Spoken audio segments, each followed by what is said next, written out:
The Path to a 21st Century School, collaboration from educators and students by Dawn Hickman. First, let's meet the educators. Hello, I'm Christy Prost. I'm a teacher for students with cognitive impairments and learning disabilities at the high school level. Hello, my name is Deanne Collins. I'm in the special education department here at Normal West, and I work with students who have cognitive. My name is David Howell. I teach at Normal West High School in the math department.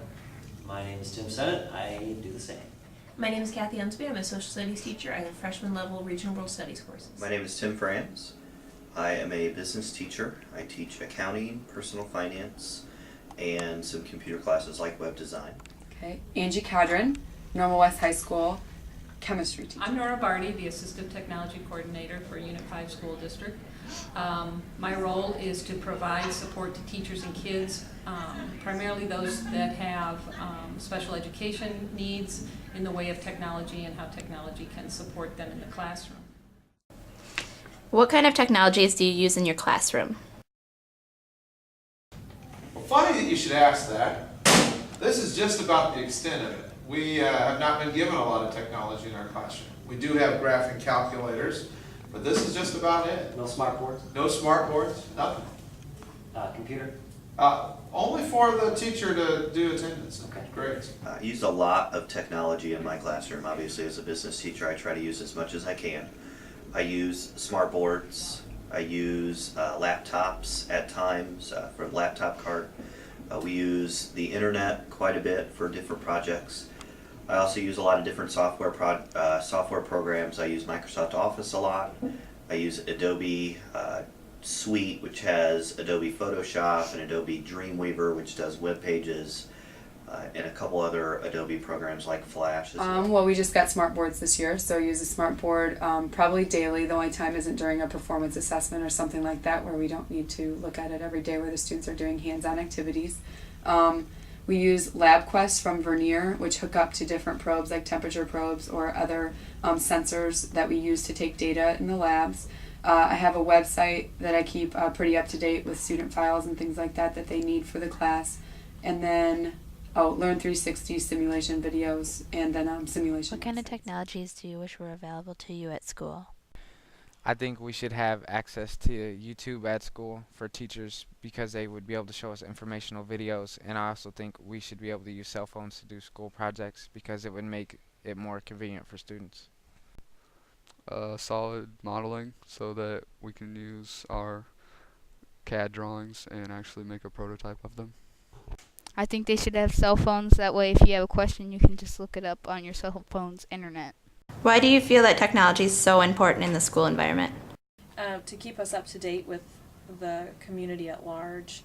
It also meets the needs of diverse learning styles. For my population, it really helps to give them different ways of learning things. Pencil and paper doesn't always work well with them, but using the smart board and the computer, they can manipulate things, and it really helps them have a better understanding of the concepts I'm trying to teach. Technology is moving forward and the school districts are standing back. We have kids with iPhones and iPods, and they're on wikis and they're on the computers all night long, talking to one another through blogs or whatever, and I think we need to get caught up with them. All right, sir. Great answer. Well, thank you very much. I think technology is important because it gives kids a different way to access some of the material. It gives them more options in terms of their learning styles. It allows the teachers to put things together in multiple formats so that for some of our students that might not learn well under a traditional setting, it gives them another way to view and access the information. What do you think some problems are with the technology in our Sometimes district? we're behind the times. It costs a lot, and a lot of times it doesn't work. It doesn't work.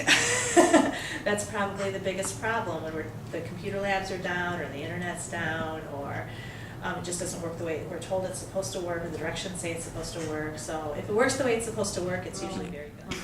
We're growing. Right now we're at 20 buildings, adding 3 in the next 2 years. Keeping up with growth right now is our biggest struggle. We also struggle with the resource to put out a software product in particular in a district-wide way. So if we buy a product that's really working great for a handful of kids, and then we think, wow, this would be great for a lot of kids. Well, it exponentially increases the cost. So budgeting is a challenge, and making it available to all kids that need it, or even just could take advantage of it, is a challenge. What is your opinion about distant learning or Web 2.0 use in the high school setting? Well, I think for students who are high achievers and who are very motivated to learn and do a good job in school, I think it's a good alternative for them. I think, however, for those students who need extra help or who are not as motivated to learn, that it's not such a good idea for them. It would be probably more I've seen it work detrimental. pretty well. I was at a small school and they didn't have some upper level classes that some students there were prepared to take, and they were able to take those classes through distance learning labs that we had there, and I think that's beneficial. But any interaction that the students can get within the classroom, I think, is also I beneficial. think distant learning could be beneficial in some settings. For example, some of our homebound students, that might be something that, if we can come up with a way to work it together, might be helpful for them. I think a lot of the kids benefit from the social setting just because most of the jobs in the workforce that they will still have, they need to be able to get along with their peers, get along with their coworkers, and I think the high school setting provides a lot of that early social Point is training. great. It's, for one thing, it's free, tends to be free. The applications are open source products or shareware at best. One challenge is getting it implemented across the district in a network that wants to keep things locked down. You know, we're not at youtube.com. But yet YouTube is a perfect example of a Web 2.0 application where you can get content from it and you create your own content and add it. So there's good content out there, and it's identifying what it is and incorporating it. We have kids that are starting to email through the district using a product called Gaggle. We have some blogging going on in a very secure way so that they experience Web 2.0 applications. There's certainly so many apps out there. The challenge really with it, I think, is finding where you have an academic need and there's a Web 2.0 application that'll meet that need. Sometimes I think we struggle with the novelty of Web 2.0 applications, and we think, wow, that's a neat app. How can I use that app in my classroom? And really the reverse is what we should be focusing on. We have this academic need.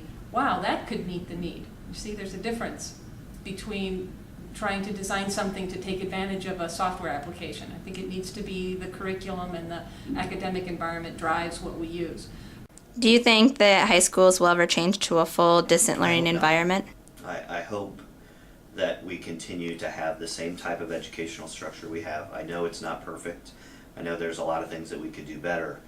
But if all we do is do things online, like I just said, we're missing a huge portion of the experience of kids growing I up. don't think so, because I think there's some social aspects that are important for students to learn at the high school level as well. Maybe interactions within the classroom with other people, working in groups, collaborative work, getting along with people, understanding other cultures. I think all of that's extremely important, and I don't know if that same mentality could be brought about with distance learning. I don't think they would switch to full online learning simply because you lose that social aspect.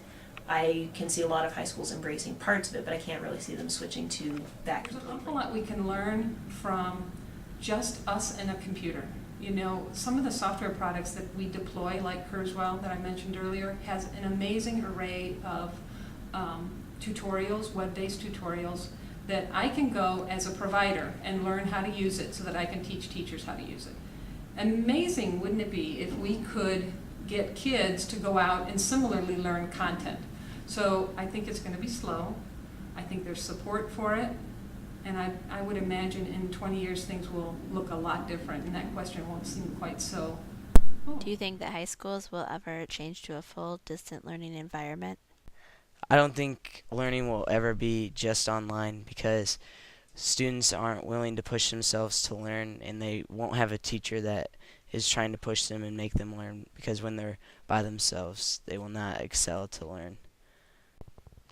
No, because then it gets rid of the social aspect of school and it's only learning, and that doesn't help the student. I think that schools will change to all online classes because of all the advancing technologies that are coming.